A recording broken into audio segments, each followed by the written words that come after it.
Hello everyone, good morning to all of you. देखिए, आज का जो टॉपिक रहेगा हमारा that is multiplication of vector.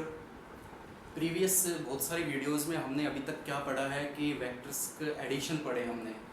Triangle of vector addition हमने पढ़ा, पैरेललोग्राम ऑफ वेक्टर एडिशन हमने पढ़ा, पॉलीगन्स ऑफ वेक्टर एडिशन हमने पढ़ा, वेक्टर को ऐड करना हमने सीखा, फिर हमने रिजोल्यूशन ऑफ वेक्टर सीखा कि एक वेक्टर को दो कंपोनेंट्स में कैसे तोड़ा जाता है। अब जो आएगा that is multiplication of vector कि वेक्टर को मल्टीप्लाई किस तरीके से करवाया जाता है। तो वैसे तो तीन तरीके होते हैं मल्टीप्लिकेशन ऑफ वेक्टर के। एक होता है कि अगर कोई भी वेक्टर स्केलर क्वांटिटी के साथ अगर मल्टीप्लाई करवा देते हैं, तो देखिए ज़रा, अगर मैं कोई भी एक स्केलर क्वांटिटी को वेक्टर के साथ मल्टीप्लाई करवा देता हूँ तो रिजल्ट हमें क्या मिलेगा? स्केलर।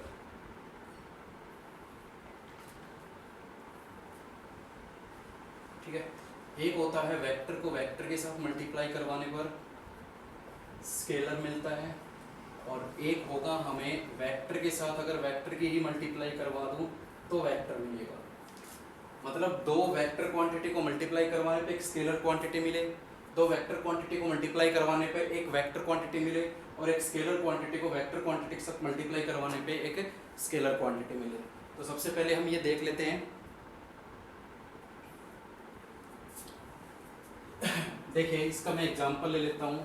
मान लीजिए मैंने कोई भी एक वेक्टर क्वांटिटी लिया, वेक्टर क्वांटिटी मैंने लिख दिया 2i cap plus 3j cap plus 4k cap. I hope ये तो लिखना आता होगा आपको। मतलब ये कोई भी वेक्टर फॉर्म है, आई कैप, जे कैप, के कैप, आपको पता है ना, ये यूनिट वेक्टर्स होते हैं। आई कैप यूनिट वेक्टर होता है एक्स डायरेक्शन का, जे कैप यूनिट वेक्टर होता है वाई एक्सिस का, और के कैप यूनिट वेक्टर होता है जेड एक्सिस का। इन्हीं से डायरेक्शन हम फाइंड कर सकते हैं कि आई कैप लगा हुआ है तो ये एक्स एक्सिस में। तो कोई भी एक वेक्टर दे दिया, ये कार्टेशियन फॉर्म है 3D के अंदर, ये वेक्टर दे दिया। अगर मैं इसको एक स्केलर क्वांटिटी, स्केलर कोई भी नंबर 1 2 3 4 उसके साथ मल्टीप्लाई करवा देता हूँ तो क्या रिजल्ट आएगा? तो सिंपल सा है, किस तरीके से सोल्व करोगे? सीधा 4i 6j और 8k।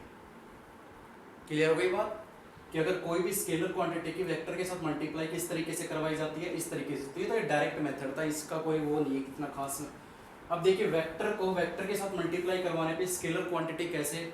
जैसे मान लीजिए मेरे पास दो वेक्टर हैं ए और बी, इन दोनों की मल्टीप्लाई करवाने पे मुझे कोई एक तीसरी क्वांटिटी मिले, लेकिन वो एक स्केलर नंबर हो।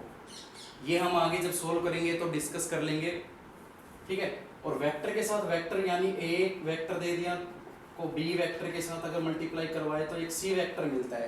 यानी दो वेक्टर के साथ देखो एरो लगा देते पीछे, जिसके ऊपर एरो लगा देते हैं वो वेक्टर क्वांटिटी को रिप्रेजेंट करता है। दो वेक्टर लिए हैं मैंने, तो इन दोनों की मल्टीप्लिकेशन क्या है? एक तीसरा वेक्टर दे रहा है। और ऐसे ही दो वेक्टर की मल्टीप्लिकेशन एक स्केलर क्वांटिटी हमें मिल रही है। सी का मतलब कोई भी number 1 2 3 and up to infinity तक हो जाएगा। ये कोई भी नंबर, स्केलर क्वांटिटी का मतलब होता है कोई भी नंबर। तो अभी हमें क्या पढ़ना है? जो हमारा आज का टॉपिक है, जो मेन टॉपिक वो है आज का, वो कौन सा है? तो देखिए जरा, जब वेक्टर को वेक्टर के साथ मल्टीप्लाई करवाया जाता है और एक स्केलर क्वांटिटी मिलती है ना, उसी को बोला जाता है डॉट प्रोडक्ट। क्या बोला जाता है? डॉट प्रोडक्ट, यानी डॉट के साथ रिप्रेजेंट किया जाता है, और इसी को बोला जाता है स्केलर प्रोडक्ट। Scalar product. लेकिन जब दो वेक्टर के मल्टीप्लिकेशन पे रिजल्ट एक वेक्टर ही मिले तो उस मल्टीप्लिकेशन को बोला जाता है क्रॉस प्रोडक्ट। ठीक है, तो ये तो हो गया जस्ट एक बेसिक इंट्रोडक्शन। अब हमारा जो मेन मुद्दा है आज का वो क्या है? वो है हमारा डॉट प्रोडक्ट और स्केलर प्रोडक्ट, जो आज का टॉपिक है हमारा। आज हम पढ़ेंगे मल्टीप्लिकेशन में डॉट प्रोडक्ट और स्केलर प्रोडक्ट के बारे में, पूरी डिटेल में पढ़ेंगे, प्रॉपर्टीज वगैरह। तो देखिए, मान लीजिए डॉट प्रोडक्ट या स्केलर कह लीजिए, मान लीजिए कोई भी दो वेक्टर ले लिए मैंने, कोई भी दो वेक्टर हैं और उनको मल्टीप्लाई करवाना है। कोई भी दो वेक्टर है और उनको मल्टीप्लाई करवाना है। मल्टीप्लाई करने पे अगर हमें एक स्केलर क्वांटिटी मिलती है तो उस मल्टीप्लिकेशन को क्या बोला जाता है? स्केलर प्रोडक्ट और डॉट प्रोडक्ट। याद रखना, ये तो हो गई हमारी पहली बात, ठीक है। अगर दो वेक्टर की डॉट प्रोडक्ट अगर कोई एक स्केलर क्वांटिटी मिलती है तो इसी को बोला जाता है स्केलर प्रोडक्ट और डॉट प्रोडक्ट। अब एग्जांपल लेते हैं एक छोटा सा। मान लीजिए वर्कडन जो होता है, वर्कडन का फॉर्मूला होता है फोर्स इनटू डिस्प्लेसमेंट, और वर्क एक स्केलर क्वांटिटी होती है। कैसे? देखिए, फोर्स क्या है? एक वेक्टर क्वांटिटी होती है, डिस्प्लेसमेंट भी एक वेक्टर क्वांटिटी होती है, और दो वेक्टर क्वांटिटी की मल्टीप्लिकेशन क्या मिलता है? एक स्केलर क्वांटिटी हमें मिलती है। तो ये एक बेस्ट एग्जांपल माना जाता है प्लस वन का स्केलर प्रोडक्ट के रूप में। माइंड में हमारे सबसे पहले यही आता है कि मान लीजिए हमारे पास फोर्स है, कुछ भी फोर्स दे दी 10 न्यूटन, और डिस्टेंस दे दिया 4 मीटर। तो इस तरीके से हम इसको कर सकते हैं। अब आगे आता है हमारा, ठीक है, तो ये याद रखना, ये कॉमन सा एग्जांपल दिया है कि दो वेक्टर क्वांटिटी की मल्टीप्लिकेशन एक स्केलर क्वांटिटी जब बनेगी तो उसी को बोला जाएगा स्केलर प्रोडक्ट और डॉट प्रोडक्ट। ये तो हो गई, अभी तो बकवास बातें चल रही हैं, अभी बिल्कुल अभी तो मैं मेन मुद्दे पे आया भी नहीं हूँ। अब चलिए स्टार्ट करते हैं इसको तरीके से।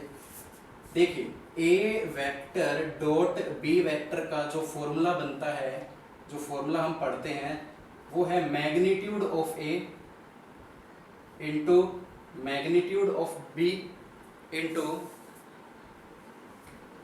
Angle, cos of angle between A and B. ये है हमारा मेन फॉर्मूला जिसके ऊपर आज हम स्टडी करेंगे। यानी दो वेक्टर का डॉट प्रोडक्ट कितना आएगा? ए का मैग्नीट्यूड इंटू बी का magnitude into cos of angle between A and B. ये एंगल कौन सा है? ए और बी के बीच का। मान लीजिए जैसे ये एक वेक्टर दे दिया मैंने, ये एक वेक्टर दे दिया बी नाम का, और इन दोनों के बीच में एंगल है थीटा। तो ए क्रॉस बी क्या बनेगा? ए डॉट बी क्या बन के आएगा? A B cos theta. Example के तौर पे मान लीजिए आपके पास फोर्स दे दी 10 न्यूटन और डिस्टेंस दे दिया आपके पास 5 मीटर। तो वर्कडन कितना आएगा?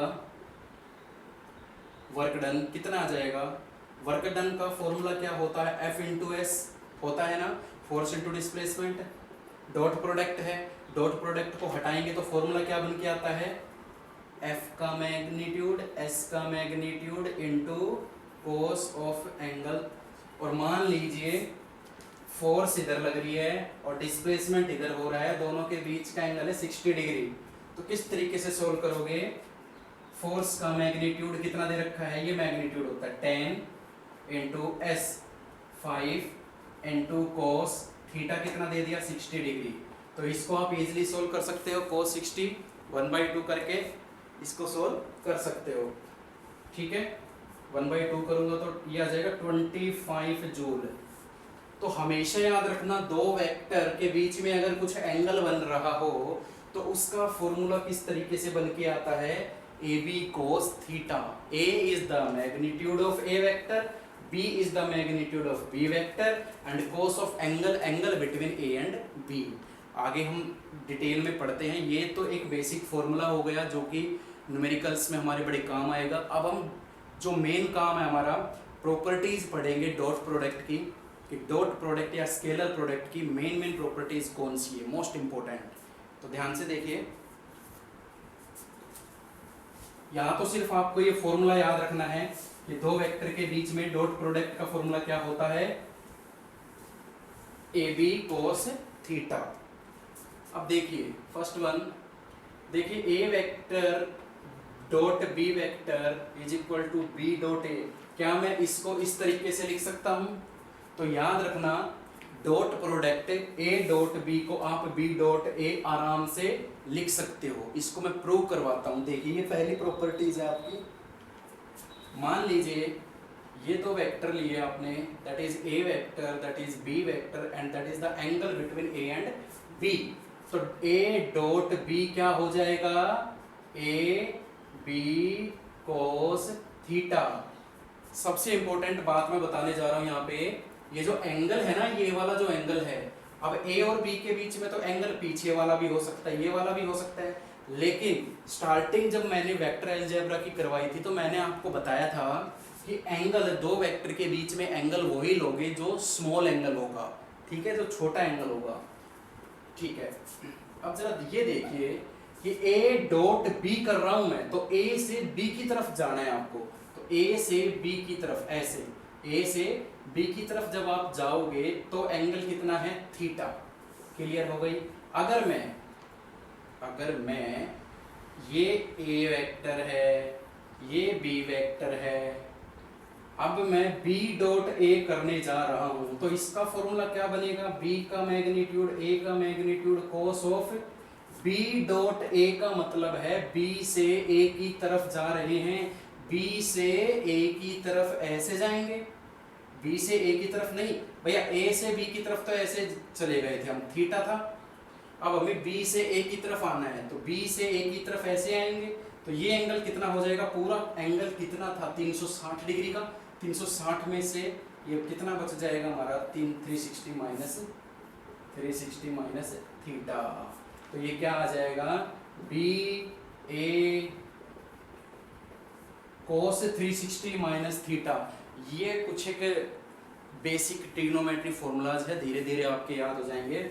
जैसे हमने किया था ना कोस 180 minus theta minus cos theta, ऐसे ही कोस 360 माइनस थीटा होता है कोस थीटा। ये जरा देखिए, जब हम ए से बी की तरफ जाते हैं तो ए से बी की तरफ एंगल थीटा है, लेकिन जब हम बी से ए की तरफ आते हैं तो angle 360 minus theta, but cos 360 minus theta cos theta ही होता है। तो ये टर्म देखिए और ये टर्म देखिए, या ये देखिए आप, बी ए कोस थीटा या ए बी कोस थीटा, बात तो एक ही है, आगे पीछे लिख सकते हो, ठीक है, क्योंकि ये तो मैग्नीट्यूड है, इसको आप ऐसे लिख सकते हो। तो ये दोनों जब सेम हैं तो ये दोनों भी सेम हो जाएंगे, therefore A dot B is equal to B dot A. और याद रहे इसी प्रॉपर्टी को बोला जाता है कॉम्यूटेटिव प्रॉपर्टी, ठीक है, यानी डॉट प्रोडक्ट इज कॉम्यूटेटिव, इस तरीके से आप लिख सकते हो। दूसरी प्रॉपर्टी पे चलते हैं, इसकी प्रॉपर्टी याद रखना, न्यूमेरिकल्स में यही प्रॉपर्टीज याद आएंगे। सेकंड वन आता है, इफ ए डॉट बी, या मैं कह सकता हूं if A perpendicular to B, यानी थीटा कितना 90 डिग्री, इसी को क्या बोला जाता है, ऑर्थोगोनल वेक्टर, ठीक है। अब जरा देखिए, अगर दो वेक्टर के बीच में एंगल 90 डिग्री आ जाए, ठीक है, अगर angle between two vectors is 90 degree, तो क्या होगा, तो ए डॉट बी कितना हो जाएगा, A B cos 90 and cos 90 0। तो हमेशा याद रखना ये पूरा कोस 90 क्या होता है 0, ये पूरा 0 बन जाएगा, तो ए डॉट बी का रिजल्ट कितना आया 0। तो ये न्यूमेरिकल में पूछा जाएगा आपसे, दो वेक्टर दे दिए जाएंगे आपको और उसमें पूछेगा कि प्रूव कीजिए कि ये परपेंडिकुलर है या नहीं। तो सिंपल सी बात है, परपेंडिकुलर की कंडीशन क्या होती है कि दोनों के डॉट प्रोडक्ट का रिजल्ट कितना आना चाहिए 0। तो आप गिवन वेक्टर्स की मल्टीप्लाई करना और रिजल्ट अगर आपका 0 आ जाए तो यहाँ से ये प्रूव हो जाता है कि दोनों वेक्टर आपस में क्या है, परपेंडिकुलर है। तो ये सिंपल सी दूसरी प्रॉपर्टी थी, परपेंडिकुलर याद रखना हमेशा, दो वेक्टर परपेंडिकुलर तभी होंगे जब उनका डॉट प्रोडक्ट 0 होगा। अब नेक्स्ट प्रॉपर्टी पे आते हैं, ऑर्थोगोनल यूनिट वेक्टर, ये आपने पढ़ रखा है और यहाँ से बहुत इंपॉर्टेंट रिजल्ट आएंगे। ऑर्थोगोनल यूनिट वेक्टर, जरा ध्यान से देखना, ये मैंने पहले भी पढ़ाए थे, ये एक्स एक्सिस है, ये वाई एक्सिस है, ये जेड एक्सिस है। मैंने आपको ये बताया था अलोंग एक्स एक्सिस एक ऐसा यूनिट वेक्टर होता है जिसका नाम होता है आई कैप और जिसकी वैल्यू कितनी होती है 1। यूनिट वेक्टर जिसका मैग्नीट्यूड क्या हो 1, जिसकी वैल्यू क्या हो 1, लेकिन जिसकी डायरेक्शन क्या हो x के अलोंग। जे कैप क्या होता है y का यूनिट वेक्टर, और सिमिलरली जेड कैप क्या हो, के कैप क्या होता है z का यूनिट वेक्टर, ठीक है। अब सोचो जरा, अब रिजल्ट क्या बनते हैं, रिजल्ट यहां से ये बनता है कि आई dot J is equal to k, i dot J is equal to k होता है या नहीं? नहीं नहीं नहीं, ये थोड़ा मिस्टेक होगा। I dot J is equal to 0, J dot के इज इक्वल टू 0 एंड के dot I is equal to 0। ये आपको याद रखना है, ये याद नहीं रखना, ये मैं बताता हूँ किस तरीके से आई है। हमेशा याद रखना, अगर आई डॉट जे करना हो आपको मल्टीप्लाई तो उसका रिजल्ट 0 आएगा, यानी अपोजिट अपोजिट अलग अलग अगर यूनिट वेक्टर की मल्टीप्लाई करवानी हो तो उनका रिजल्ट 0 कैसे आएगा। सोचो जरा, एक्स एक्सिस, वाई एक्सिस और जेड एक्सिस तीनों ही आपस में क्या होते हैं 90 डिग्री का एंगल बनाते हैं हमेशा, पर mutually perpendicular to each other होते हैं।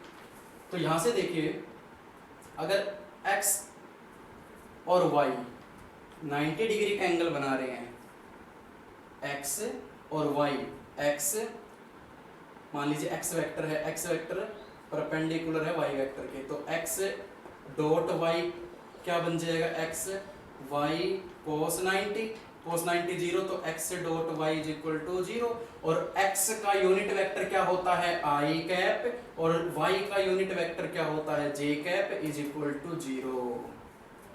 क्लियर हो गई ये बात? रटने की जरूरत नहीं है, समझना है आपको। सिमिलरली j और k ये 2D में बना रखा है, इसलिए लगेगा नहीं, ये हमने ये देखिए, ये x एक्सिस, ये y एक्सिस, ये z एक्सिस आपस में सारे के सारे 90 डिग्री का एंगल बनाते हैं, हमेशा याद रखना ये बात। तो J और K भी 90 डिग्री का एंगल बनाएंगे, यानी J क्या है Y एक्सिस, K क्या है Z एक्सिस, परपेंडिकुलर है दोनों, तो इसको क्या लिख सकता हूँ मैं इस तरीके से, Y Z cos 90 0, तो Y dot Z is equal to 0। Y का यूनिट वेक्टर क्या होता है J, और z का k इज इक्वल टू 0। तो देखिए i dot j is equal to 0, i dot j is equal to 0, j dot k is equal to 0, j dot k is equal to 0, और similarly इसका भी हो जाएगा इसी तरीके से।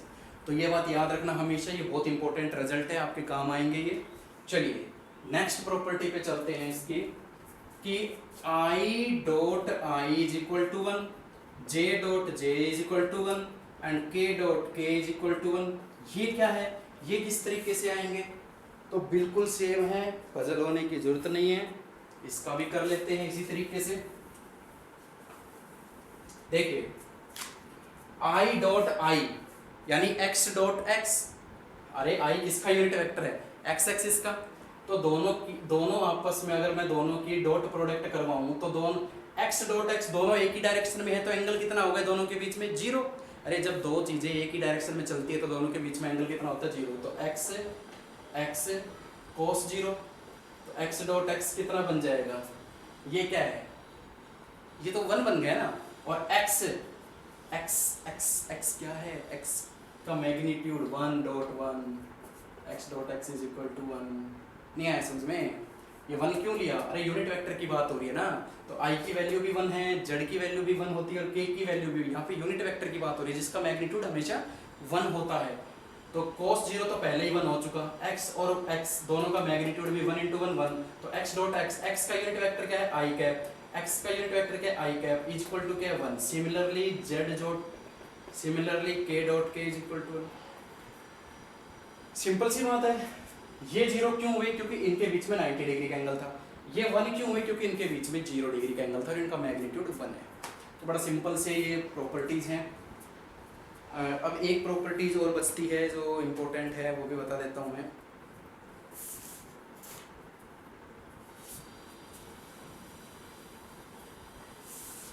इसमें आप इस तरीके से ना कीजिए, इस तरीके से ना करो, क्योंकि हम यूनिट वेक्टर की बात कर रहे हैं। तो i डॉट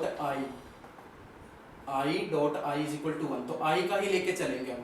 i की डायरेक्शन भी x के अलोंग है और दूसरे i की भी डायरेक्शन x के अलोंग है, तो इसको मैं इस तरीके से लिख सकता हूँ i cos थीटा। भाई इसका फॉर्मूला यही तो बनेगा ना, अरे a डॉट b का फॉर्मूला क्या होता है, a b cos थीटा, तो i डॉट i का क्या बन जाएगा, i cos theta. i cos 0 1, और i यूनिट वेक्टर है, i भी यूनिट वेक्टर, तो 1 × 1 क्या हो जाएगा 1, तो i dot i is equal to 1। उस तरीके से मत करो, यूनिट वेक्टर के हिसाब से ही चलते रहना चाहिए। अब मैं एक चीज और सिखाता हूँ, अगर मान लीजिए सेम वेक्टर की डॉट प्रोडक्ट आ जाए आपके पास, सेम वेक्टर की डॉट प्रोडक्ट आ जाए, तो ये कितना आएगा, ए cos 0। सेम वेक्टर के बीच में एंगल 0 होता है, तो ये बन जाएगा ए डॉट ए, क्या बन जाएगा ये, ए डॉट ए। अरे मैग्नीट्यूड, मोड का मतलब क्या है कि पॉजिटिव वैल्यू। अगर मैं यहाँ पे माइनस भी लगा देता हूँ तो भी मोड से जब ये निकलेगा तो पॉजिटिव बन के निकलेगा, मोड के अंदर पॉजिटिव वैल्यू आ जाती है। तो ए डॉट ए क्या बन जाएगा, तो A dot A is equal to A square. तो ये भी एक इंपॉर्टेंट प्रॉपर्टीज, अगर सेम वेक्टर दे दिए जाए डॉट प्रोडक्ट के रूप में तो उनका मैग्नीट्यूड कितना आता है, ए स्क्वायर। बट यूनिट वेक्टर अगर दे दिए जाए ना, आई डॉट आई, जे डॉट जे, के डॉट के, ये यूनिट वेक्टर्स हैं, इनकी वैल्यू 1 आएगी। बट वेक्टर्स आ जाए ना सेम वेक्टर, तो वो बन जाएगा ए का स्क्वायर, क्योंकि ए की वैल्यू हमें मालूम नहीं है, बट इनकी तो इनकी वैल्यू तो हमें मालूम है ना, यूनिट वेक्टर है, इनकी वैल्यू 1 होती है। तो हमेशा याद रखना, ये कुछ एक इंपॉर्टेंट प्रॉपर्टीज है जो आपको याद रखनी है, ठीक है। तो this is all about the scalar और डॉट प्रोडक्ट। एक बार रिकॉल कर लेते हैं फटाफट, क्या पढ़ा हमने क्या नहीं पढ़ा।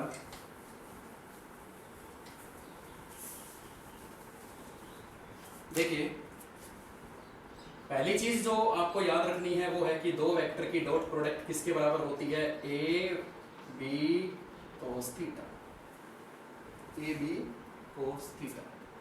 दूसरा, ये ऐसे बना सकते हो आप।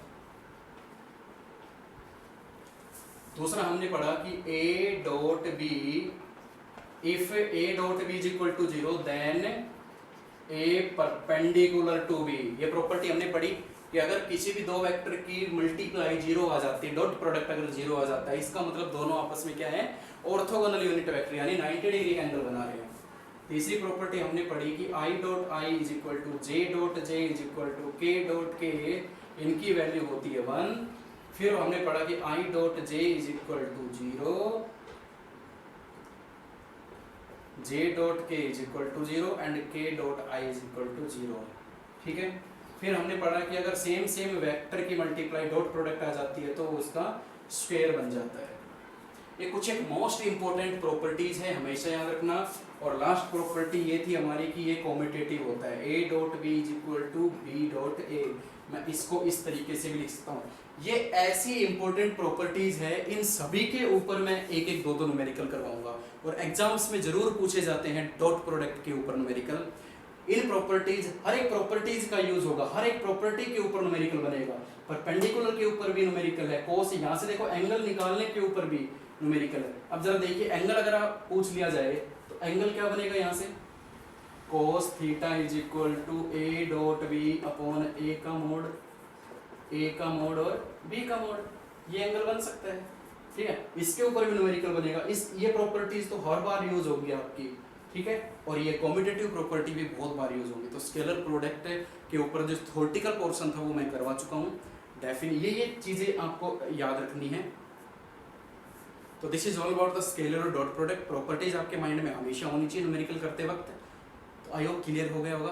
तो पढ़ते रहिए, खुश रहिए। आज के लिए